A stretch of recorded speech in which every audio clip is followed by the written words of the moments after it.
The life was a tagline for F1 2010. Be the driver being the most important thing. All the on-track stuff, the AI, the pit stops, the car handling themselves, all the bits and pieces we needed to put in there. But Live the Life was our spin on it in terms of trying to make you feel like the F1 superstar. There was a lot of F1 fans who would play the game and think that the actual games themselves was quite a dry experience.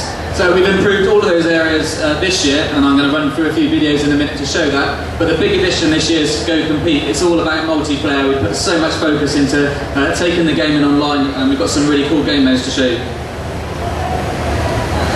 So, be the driver first. It is a racing game, and we didn't just want to sit with the F1 2010 car handling. So, handling advancements was massive on our to-do list. Last year we were fairly happy with the way that the car handling handled, but you couldn't really attack the curves. The cars would sometimes have a bit of a strange feeling at the back when you would lose the car if you could press the brake and the front would come around.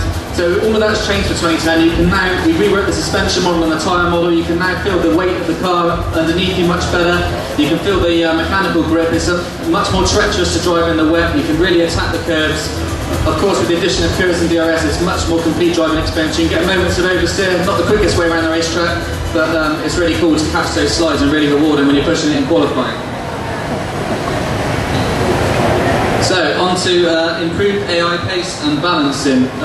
F1 2010, we tried to do quite some complex things with the AI. We didn't just want to train a car drive around the track. So they would do things like move over to defend, but then they would often be off the racing line and then back out of things in corners, and it would lead to certain areas in the game where they would do things like this and sort of brake testing. It would kind of break the game. So we spent a lot of time this year improving the AI and balancing for F1 2011. The AI are now trained by F1 driver laps. They're much faster. This is it running on the legendary difficulty. I mean, it's just really, really difficult to gain tenths of a second on them now, and a much more sort of rewarding experience when you catch someone and make a pass.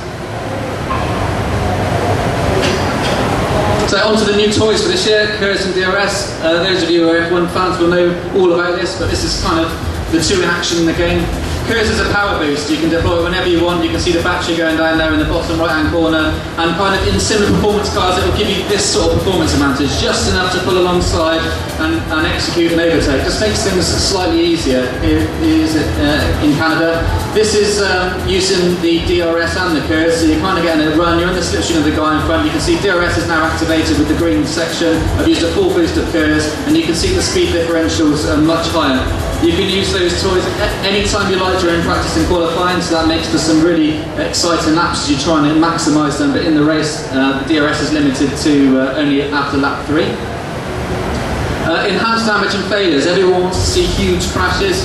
We're no different. It's quite difficult with the licence to try and do some of the things we really want to do with the damage model, but we're making progress there in terms of damaging nose cones. You can see the cars scratch up, but the big improvement this year is you can now have internal failures with your car. You can develop gearbox faults, you can develop brake faults, curves faults, DRS faults. Here's an example of an engine failure. None of them are random, it's all related to the way that you drive the car. So if you're spending a lot of time redlining the car or driving through gravel traps and the like, you're going to much more likely to develop a problem. The race engineer is going to communicate that to you, and you've got a chance to try and rectify it or try and drive around the problem, and if you keep driving like it, then you could end up with a terminal failure. Which leads me nicely on to improved feedback to the driver. This is something we spent a lot of time trying to work on in terms of the on-screen display. So we can't actually use the licensed graphics, so we have to try and use our own take on them. Each session is now top and tailed with your objectives, these cinematic sequences to let you know what the team expects of you. When you pass them, you're going to get scenes of celebration in the garage.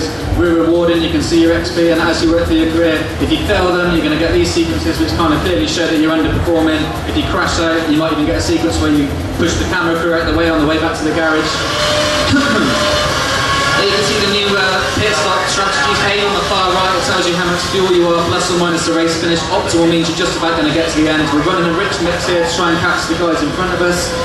You can see when you're setting sector times, green means your personal best. It's on the mini-map, it's in the top corner, so you're starting to get all these visual cues around the game now as to how well you're doing.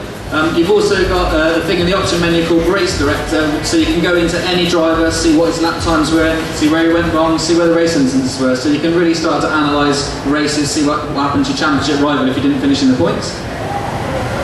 Height Licensed circuit fidelity is just a real fancy way of saying with another year's development, we've really gone to town on the graphics this year. The big changes are a new lighting engine, which is making both the nighttime and the daytime tracks look much more lifelike. And we've got the full day to night transition now in Abu Dhabi. So when you're racing around, it starts off in the daytime and changes to night. Track-wise, you've got the new Silverstone layout. Nürburgring's the new track for Germany this year, and India's a brand new track, which they're racing later this year.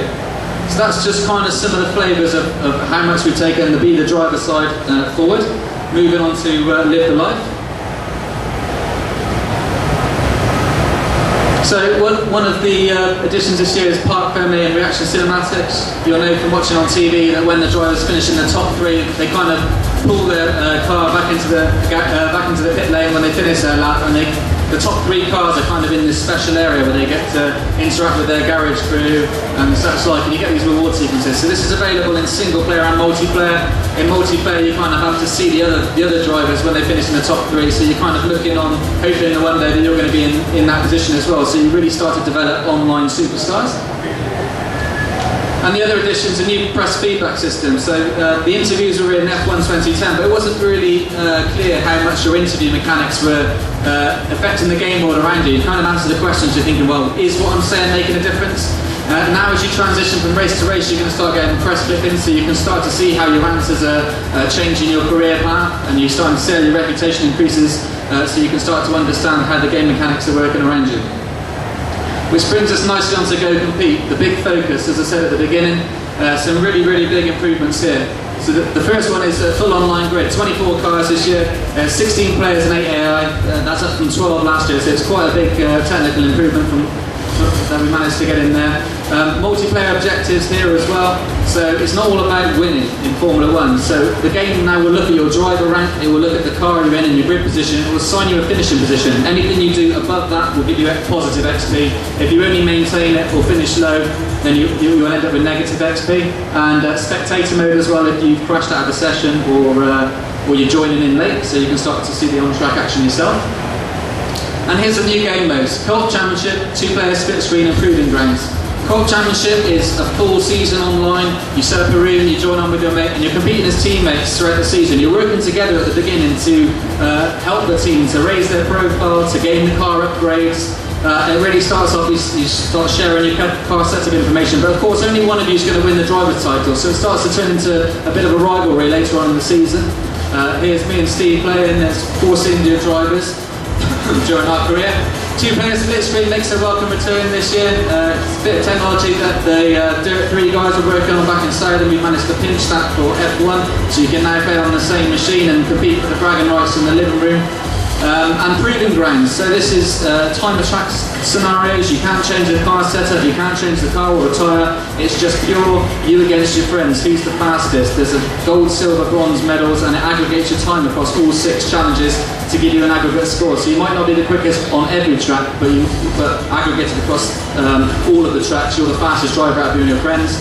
So it's Mercedes at Nürburgring, or it's the Renault in the rain at Monaco. So this is all just pure driving style, pure driving ability.